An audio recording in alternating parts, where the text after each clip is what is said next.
A fascinating book that I'm reading is by Michael Heiser called The Unseen Realm, in which he contends that if we understand God to reside in heaven solely by himself, then we have misunderstood who God is and how he rules. For example, he tries to point out in Psalm 82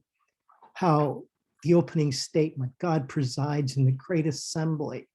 he renders judgment among the gods, refers to a heavenly council in the spiritual realms in heaven, in which there truly is an assembly of divine beings, divine not in the sense of God divine, but in the sense, nevertheless, of a spiritual reality that is above the level of humans. And he contends that in this psalm, it is a psalm that convinced him, in which he has done extensive study throughout the Old Testament as it relates to the New Testament, in his eyes to show that we need to understand God as ruling from on high amongst a court of heavenly beings over which God is ultimately the Most High, the great judge, the great God. And that in Psalm 82, as he's speaking about judgment among the gods, it's interesting that the first word, God, Elohim, is the same word for gods at the end of that statement, Elohim. And so Asaph is referring or using that term Elohim in two different senses. The one and only true God presides in the great assembly, in the heavenly council amongst all the other beings in the spiritual realms that we do not see and who are active in the affairs of the world. Psalm 82 has many different interpretations, and my point is not necessarily to argue for one or the other, but reading this book is challenging my thinking, and it's opening my eyes that sometimes we as believers in Jesus Christ do not have a very supernatural viewpoint of who God is, and whether or not this psalm is actually speaking to those in the heavenly council, or perhaps another interpretation goes that he is speaking to the rulers of the world, and there are other psalms that would relate to the same idea.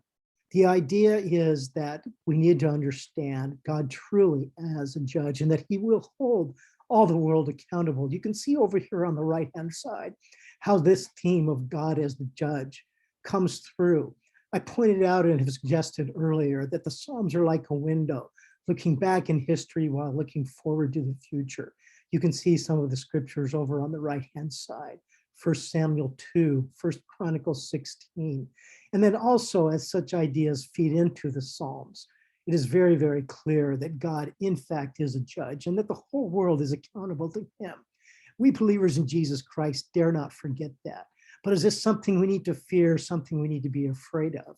No, I think that not many of us pray to God as a judge because perhaps it scares us, or perhaps we think that if we refer to him as the judge and we ask him to judge the world, that we might be putting ourselves under such judgment and possibly condemnation. But we in Jesus Christ will not be judged, at least for our sins, because we will have been forgiven by putting our faith in Jesus Christ. You can see over here on the right-hand side under that first group of scriptures that even in Deuteronomy, God challenges his people not to show partiality, not to deprive the foreigners and the fatherless and the weak and needy of justice. You can see even as the psalm looks forward to psalms such as Psalm 140, the idea comes across. What's really fascinating is John 10, 34 through 36, as you can see over on the right-hand side, where Jesus refers to this psalm. And he points out that as it looks forward to him, Jesus is speaking in that context of John about his oneness with the Father and how this psalm points to that reality. Job 1:6 perhaps might give some credence and some support to Heiser's book about the unseen realm. I'm not here to argue one way or the other, but if you go to that chapter in Job, you can see that what Michael Heiser argues does make a lot of sense and is something we need to consider. But my point of this particular psalm is not so much to argue for one viewpoint or another, but rather to point out that God, as judge will rise up,